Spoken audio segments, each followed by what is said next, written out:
What's up, Declinators? I'm here with Connor today, and we're going to be talking about The Mandalorian on Disney+. In case you didn't know, Connor and I have been having numerous arguments throughout the months. Shouting matches. On The Mandalorian, and we haven't seen episode 8 yet. We're watching that tonight. We're counting down. Yes. As we're recording this, we have not seen the series finale of Season 8. It hasn't come out yet, but we will get to that at the end of the episode. So, Connor, do you want to tell us generally what the show's about? Well, it's a man and his baby Yoda, and they're doing adventures. That's more or less it. Yeah, so let's get straight into the plot. I have to say, I genuinely did not like Season 1 for the plot. I thought they were just going around wherever, aimlessly, no idea what was happening. But that's something that I liked about Season 2. I felt like they actually had a plot, and throughout the series, it got a bit predictable, and there was a certain formula that they kept adhering to until we get to the final few episodes, and then everything just went crazy. Yeah, well, the problem is it's just that type of show. It's a serial, a lot more like kind of Sesame Street or Play School. I was gonna say Scooby-Doo. Yeah, because it's your adventure of the week, and if you don't like that type of show, then yeah, sure. I enjoyed it a lot more than you did, just because I enjoyed the character. I enjoyed Baby Yoda, rather. And I enjoyed them all being, there's this situation, here's the next situation, how does that respond? Yeah, I think once I accepted that, I enjoyed it a lot more. Yeah, exactly, because you can't kind of go in thinking that this is going to be an 8-part movie, because that's just not what it is. No, and I feel like a lot of the TV shows I watch and enjoy are more the serialized ones with a story that continues through in each episode. Whereas with The Mandalorian, there's very small plot points, and it doesn't generally carry on. Yeah, well, the bulk of, and particularly in Season 1, the bulk of the episode is, you have the beginning and the end, they link to the main plot, yeah, and then you have the adventure in the middle. Which goes for like 6 episodes. No, mate. No, mate. We're not getting this started again. Episode 5 and 6, I'll give you. The prison break and the gunslinger, I'll give you. They're a lot less rigid. So I'll give you 5 and 6. Other than that, everything else has a very rigid order that it needs, it wouldn't make any sense. That's true, particularly with Season 2. Season 2 less, yeah. And the formula that they had was basically they go to a planet, they meet someone, and they say, I'll give you the information you need to find Baby Yoda's planet or his species if you do this mission for me. And then at the end they say, alright, you need to go to this planet now. And then next episode he gets to that planet, he meets someone new, and they say, alright, do this mission for me and I'll give you more information. Then he just keeps going planet to planet doing missions.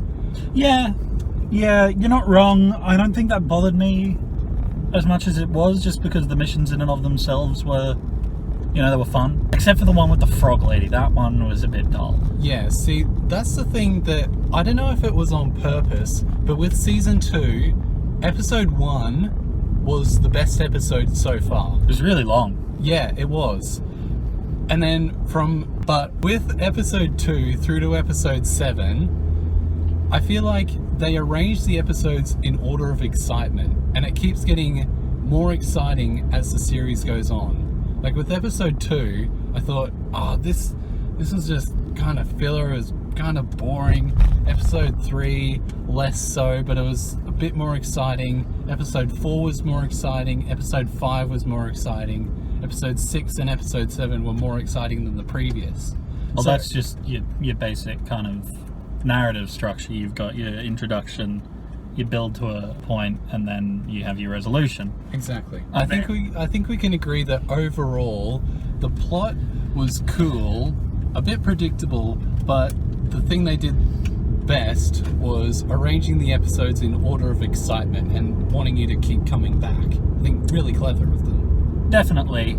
I remember when you watched the first episode, you were telling me about how amazing it was. Yeah. And you cream your shorts and I did. You were crying. I did. think It was beautiful. the Marshal was of equal quality to all the other episodes from the first season. Okay. So I think it's kind of... I think the first season is very consistently of good quality.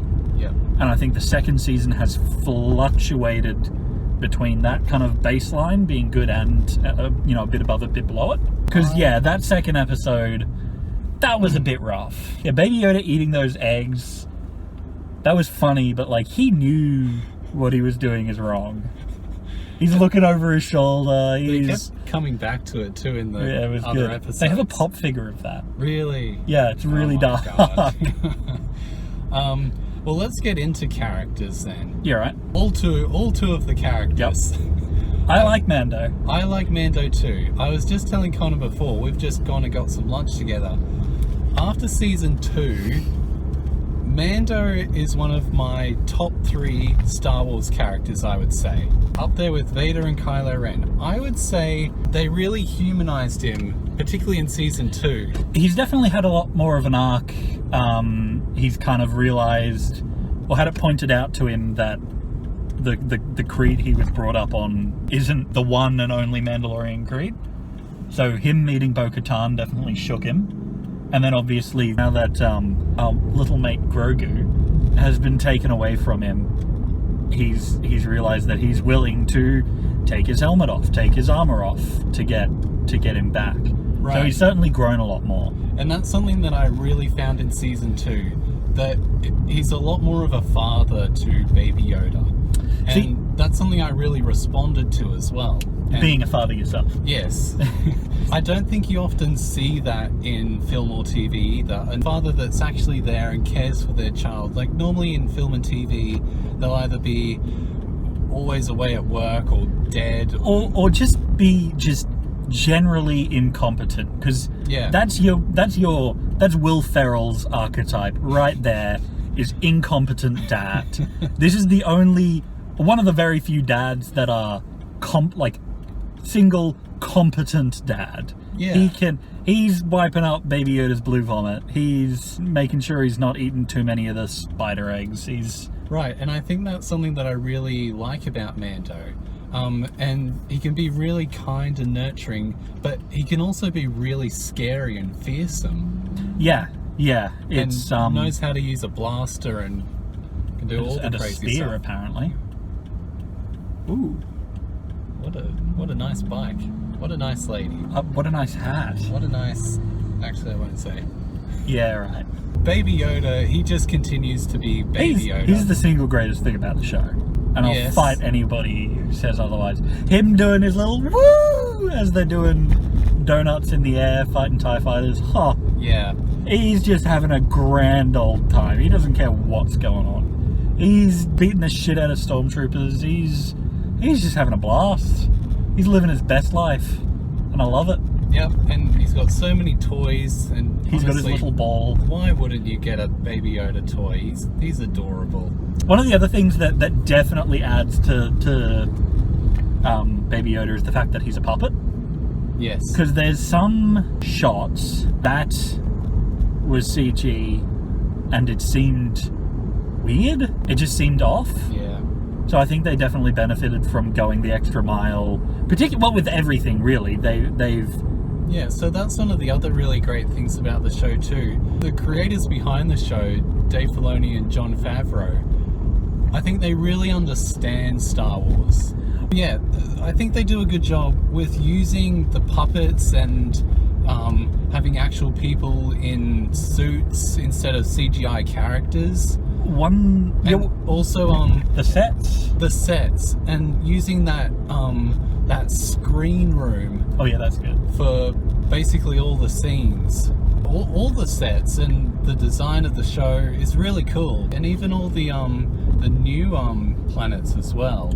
I don't know how they do it, but just putting them all into that screen, and I think it's really effective as well. It must be quite time saving as well and cost effective because they wouldn't need to. Yeah, I think it's got a huge kind of startup cost, but Yeah. the longer you use it, the much, because it doesn't constrain you to weather and Yeah, exactly. everything. They can just keep shooting all round. but yeah, it doesn't constrain you because of Rona either. Yeah, even in Australia they're making one. I think Australia. on the Gold Coast, which is cool. Yeah, so We talked about Mando. We talked about Baby Yoda. there's a lot of You get your character, your guest star of the week, the kind of the stuff. guest side characters, which some of them are cool, some of them aren't cool. Most of them are cool. The Frog Lady is the only one I have a problem with. Yeah, me too. I think you have to say that Ahsoka was the coolest. I like Bo-Katan. I like Bo-Katan too, but I feel like Star Wars needs lightsabers.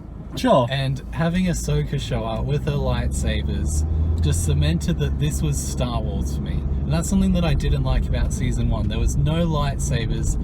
It felt really dry and slow and bland. But Season 2 finally had some lightsaber action. I like largely what they did with Ahsoka. She was never my kind of favourite character from the Clone Wars, though I'm not super attached to her from that. Yeah. But no, I think I enjoyed... I don't know, there was something about her that she seemed a bit less like Ahsoka. And I know she was a kid through most of that. She's a lot older. Yeah, so she's grown up and grown quite a bit. I don't know. Ahsoka never really did a whole lot for me. So, Bo-Katan's probably my favourite. One thing they did do a really good job at was bringing across the animated characters. Oh yeah, no, she to live was action. brilliantly transitioned across. She looks amazing. Yeah. She kind of doesn't move quite like Ahsoka, but that's just a limitation of the medium because it's a cartoon character. Exactly. And Bo-Katan too. Yeah. When she first appeared, it looked like she leapt straight out of the anime. Exactly, and it definitely helped having Katie Sackhoff voice her because it's just when she looks a bit kind of. I have a thing with the hair being kind of a weird, fake-looking color. I didn't mind it, but yeah. But when she's got the helmet on, it's just like, yeah, that's Bo-Katan. Yeah. So that was really well done. We can't talk about The Mandalorian though without discussing the incredible score and music in the movie as well. Yeah, I like the main theme has legitimately been stuck in my head for weeks. Yeah. Which is annoying because it's not the kind of thing you can just whistle to yourself. It doesn't lend itself to that, so it just sounds weird. No, it's a really unique kind of music. Sound. Yeah, it's a very Western kind of sound. And I'll be honest, in Season 1, I didn't enjoy the music. I always found that it gave me a headache. Just because it was really different and I'd never heard those kind of sounds before. But I've come to really enjoy it come Season 2. But I still feel like all the music in this show, even though it's not by John Williams, who's done all the music for every other Star Wars thing, it still feels like Star Wars music. Yeah, it's just, it doesn't have that full orchestral kind of grandeur. No. Which is fine because the story itself doesn't have that same kind of grandeur. Exactly. I think that's something that I had to tackle within my mind as well. Because I'm used to massive lightsaber fights and starships and spaceship fights and blaster bolts and all that. But this show is very slow and very small. The scale is very, very different. These people actually care. Yeah, these people really care about Star Wars, and you can tell that they grew up with the franchise and they absolutely love it. But that does raise the question, how accessible is this show to other types of people? Or is it just a show for Star Wars fans? I think Star Wars fans are certainly going to get a lot more out of it because they'll be sitting there at the end of the first season and Moff Gideon's cutting his way out of his TIE fighter with the Darksaber and they're going, oh boy, shit's about to go off! Yeah. And everybody else is going to be going, what? What is this? Exactly. Like, my parents really quite enjoy this. They're your regular kind of Star Wars fans. They're not you or I. Yeah. They're your normal, standard Star Wars fan. And even just the addition of Baby Yoda immediately makes it kind of popular with a lot of people. So I suppose it's just what each demographic is taking away from it is what changes. Yeah, I feel like because of Baby Yoda, they've kind of Disneyfied the show. But not in an like intrusive way. Not in an intrusive way, but in a Disney kind of way, and it's invited a whole bunch of new people to the show that wouldn't normally watch it. I found in season 1 you could go in and watch it without having seen any other Star Wars things. Yeah, you just kind of need to know, oh, that's a stormtrooper, they're the bad guys. Yeah, but with season 2, because they brought in all these other characters and elements from other... Arguably kind of deep lore kind of stuff. really deep lore stuff. I wonder if it wasn't us watching it, whether it's kind of alienated the audience that they built up in season 1. I think there are going to be people that are confused about it. Whether or not that alienates them is another question entirely. If they've kind of accepted the fact that this is a universe that is very kind of wide. Big. I suppose it also gives the new people watching the show the option of going back and watching some of the old movies and TV shows as well. Exactly, because I think Ahsoka is well enough known that you can kind of go, oh, she's that character from the cartoon series. Yeah. And then if you wanted to know more about her, you know exactly where to go looking for it, because it's all on Disney+. Yeah. Bo-Katan is definitely a deeper kind of lore. It's hardly deep lore. It's not your kind of legends stuff. But she's definitely a less well-known character. Yeah. And I think the way they handled her was, you didn't need to know who she was. She introduced herself to Mando and, in turn, the people watching the show. Yeah. Well enough. And one character we haven't talked about as well is Boba Fett. The chunky boy! The chunky boy. He's finally done justice. Oh, it was cool. His knee rockets. Yep. He killed so many. Oh yeah. Boom. He killed so many of those stormtroopers. Like, one dude's neck just totally broke in half. Yeah. And it was pretty cool to have him do that without his helmet, because he got his Maori roots showing up. He's pulling the mad faces, but that was really well done. I enjoyed watching him just I'm lay down a beating. I'm glad he's shown up for more than one episode as well. Oath. I'm glad he gave his suit of armor a paint job. Yeah. It wasn't looking great. No, exactly. Looks hot. Yeah, it does. And I think that's also tying back to, there's so much heart in this show, and they know what the fans want, and actually giving them what they want for a change. Giancarlo Esposito is phenomenal in just about anything he does. He's a bit of a non-character at this stage. He's just menacing about in the background. Right, and we're about to go and watch the final episode, and it looks like 3 hours and counting. 3 hours and counting. It looks like he's being set up to actually do something finally. Yeah, I'm predicting Beskar Spear versus Darksaber. Yeah, me too. And his comment to Baby Yoda about, ooh, you could lose an eye with this thing. I reckon he's losing an eye. Ooh, let's talk about our final predictions for the finale before we go and watch it. Well, I reckon it's definitely... I'm locking in Moff Gideon's losing an eye. Okay. And I'm locking in the Beskar Spear versus Saber fight. Other than that, it's going to be similar to the finale in the last one. He's going to get the band back together. I don't know if Ahsoka's going to show up. Yeah, so she seemed very one and done.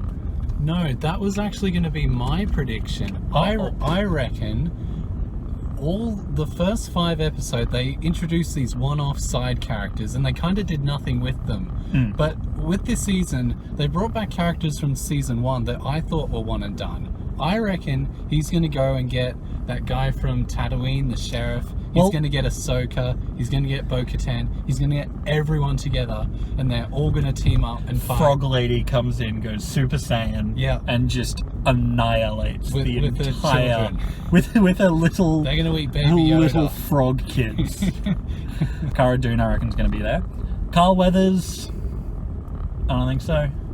No. I don't think Ahsoka's coming back. We'll see. We'll see. Yeah, definitely. I wouldn't be surprised if she did, mind Me you. either.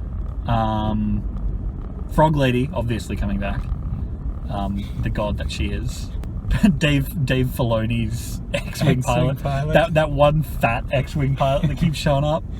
One other thing I will say, I wouldn't be surprised if Boba Fett dies as well. Oh yeah, I think they've that's definitely on the cards. kind of set him up. Someone's gonna have a glorious death. Yeah, he better. If he dies, it better be glorious. He gets bitched back into the Sarlacc pit. Get back in there.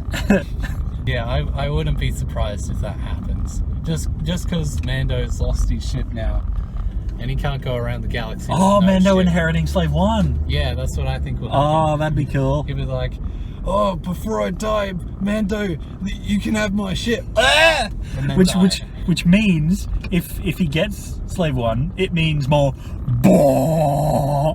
Exactly. Which is what you want. That's what you need in life.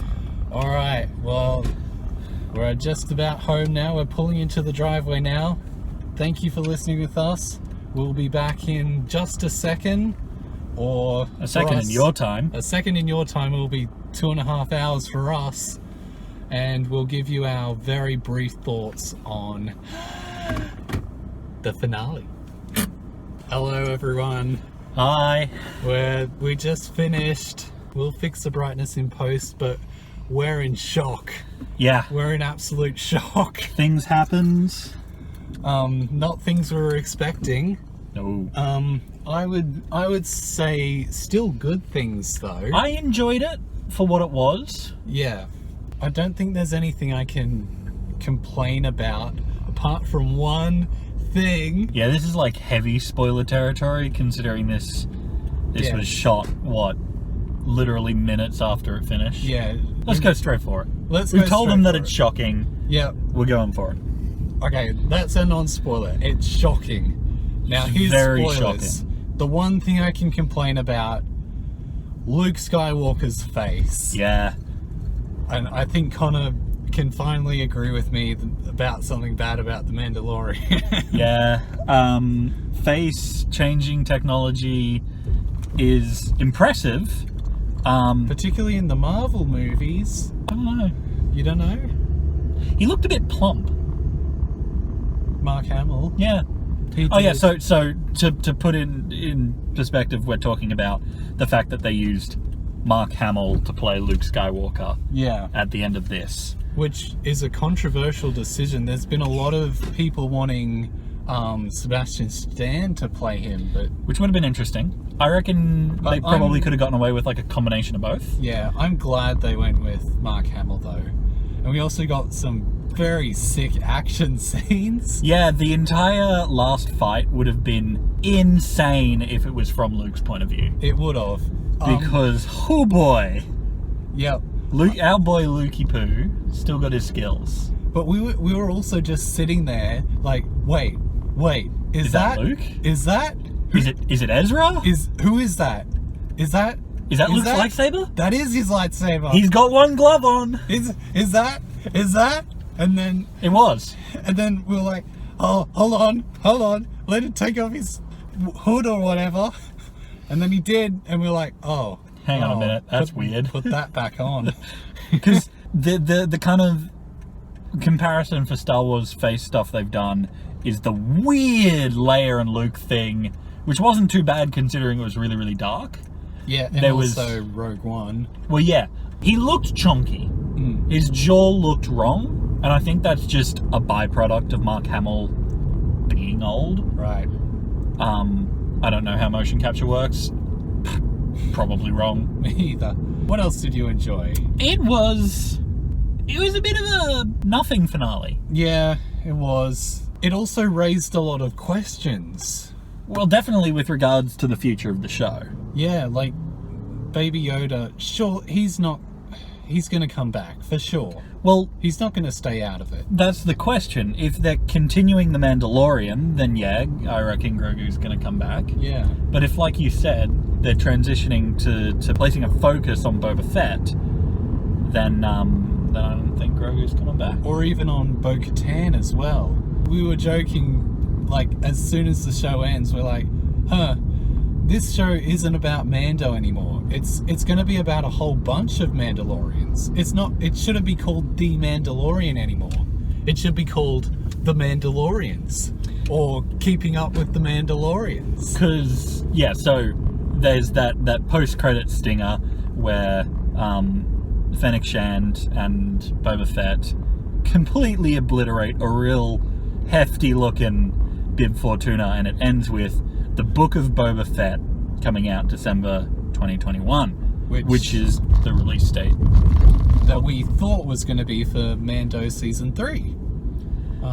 So maybe they're splitting it into 3, the Book of Boba Fett, the Book of Bo-Katan, and the Book of Din Djarin. Maybe, or maybe there's going to be a few episodes focusing on this Mandalorian, then another few episodes focusing on... Well, yeah, they could tie in Sabine as well. They could do a whole bunch of stuff. Which could be interesting. I don't want to see the end of Mando, Din Djarin, because I really quite like him. Me either, and particularly this season, I've really grown to love him. The Dark Troopers were cool. And I'm glad Luke got to destroy them for us. I thought there was going to be quite a bigger battle, but it was just a lot of sneaking around and then a very quick fight between Mando and Moff Gideon. Pretty cool still. It was pretty cool. Very, very violent. I am kind of glad though that they furthered the plot, and they've actually done something with the show. You and your plot. They've done something substantial. You and your plot. It's going to be a different show moving forward. It is, yeah. And a lot more unpredictable. Hopefully there's no formula to the show anymore. The look of sheer sadness on Pedro Pascal's face when Luke walked off with Grogu. Yeah. That got me. It got me too. That really was rough. He took his helmet off. Yeah, it kind of feels like the end of an era in a way that lasted 2 years. Yeah, well, 2 years is probably still technically an era, right? Yeah, surely. Yeah, true. Overall, what would you give this series out of 10? Just the series? Just the second series? Just the second season, yeah. I'll give it... See, I think I prefer the first season. So I'll give it, what, an 8. An 8? Yeah. That's funny you'd say that because I would also give it an 8 out of 10. Hey! There we go. Boom. 8 out of 10. Boom.